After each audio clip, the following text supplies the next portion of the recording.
Merci à toutes et tous d'être là. Pardon pour ceux qui sont assis sur les travées, mais il est hors de question qu'il y ait une seule personne qui reste dehors, parce que ça me touche que vous soyez venus ce matin pour cet événement, la Cité de la Culture. Et toute cette énergie, toute cette beauté, ça donne confiance et c'est bien. Je suis heureux d'être ici avec des amis, avec mes équipes aussi, que je dois remercier pour organiser tout ça. Quelques mots d'introduction ce matin. Mais le secrétaire d'État sera bien meilleur que moi, parce que lui c'est un vrai jeune. Moi je suis jeune encore, mais plus vraiment. C'est compliqué d'être une vieille démocratie. C'est compliqué d'être une vieille démocratie, il suffit de regarder ce qui se passe aujourd'hui en Angleterre avec le Brexit, en France, aujourd'hui même, avec des manifestations. Je ne vais même pas parler des États-Unis et de Donald Trump. C'est compliqué d'être une vieille démocratie, mais ce que je vois en Tunisie depuis plus de 2 ans maintenant, c'est que c'est aussi compliqué d'être une jeune démocratie.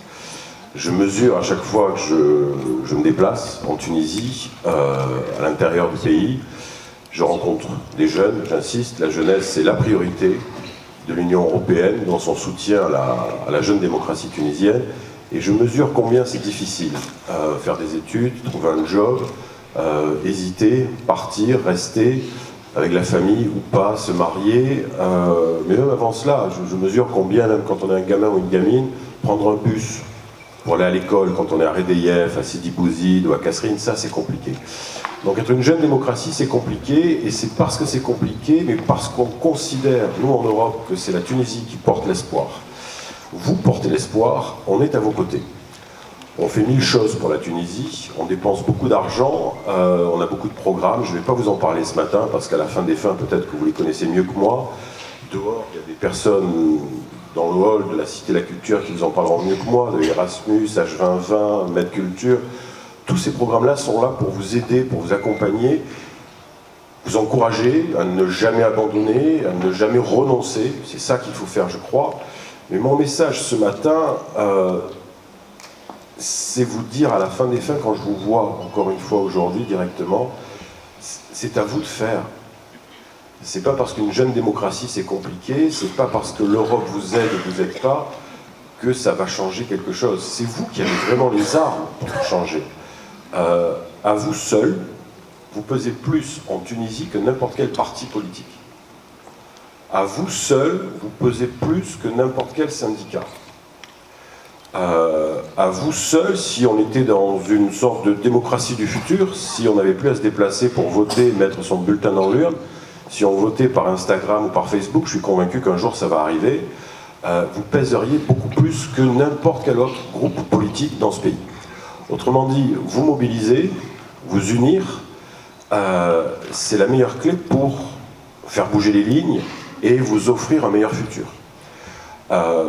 Moi, je pose des questions, même si je suis ambassadeur. Normalement, un ambassadeur ne pose pas les questions que je pose. Mais bon, après tout, je reste un homme libre. Quand je dis que c'est compliqué d'être en Tunisie, d'être dans cette jeune démocratie, je suis obligé de poser des questions sur, par exemple, pourquoi 100 000 jeunes, chaque année, ce sont les chiffres officiels du ministre de l'Éducation nationale, 100 000 jeunes renoncent, abandonnent le système éducatif ou tout système de formation. Qu'est-ce qu'on fait avec ces 100 000 jeunes? Pourquoi ils quittent? Pourquoi ils arrêtent? Le Startup Act, j'ai été le premier à m'en féliciter. Je trouve que c'est formidable pour les jeunes ingénieurs, les jeunes entrepreneurs, les jeunes start-upers. Mais est-ce que tous les décrets d'application ont été passés? Si ce n'est pas le cas, pourquoi? Dans une des premiers drafts du Startup Act que j'avais vu il y a 2 ans, on parlait de convertibilité des comptes. Et je soutenais cela. Et ce n'est pas le cas. Pourquoi? Quand je rencontre des jeunes start-upers, ils me disent, dans leur majorité, ça va être compliqué de monter mon business ici parce que je ne vais pas avoir les facilités que j'aurai si je pars en Europe ou en Amérique du Nord. Hier, j'étais avec des journalistes. Vous savez que la Cité de la Culture, aussi grâce à l'Europe, accueille pour la première fois les assises du journalisme. Donc on a 500 journalistes du monde entier qui sont venus parler de démocratie, de liberté d'expression, comment les médias peuvent être utiles pour la consolidation de la démocratie. Et je leur faisais part de certaines expériences que j'ai vécues moi-même en Tunisie il y a 25 ans. J'étais ici, c'était mon premier poste, j'y reviens depuis 2 ans. Sous votre contrôle, je trouve même encore que c'est compliqué d'aimer en Tunisie. il y a 25 ans, c'était très compliqué d'aimer, que l'on soit marié ou pas. Qu'on soit une fille ou un garçon, ou les deux, ou peu importe, hein, j'ai aucun souci avec ça. Aujourd'hui, c'est peut-être plus facile qu'il y a 25 ans, mais de mon point de vue, c'est toujours compliqué. Compliqué d'aimer.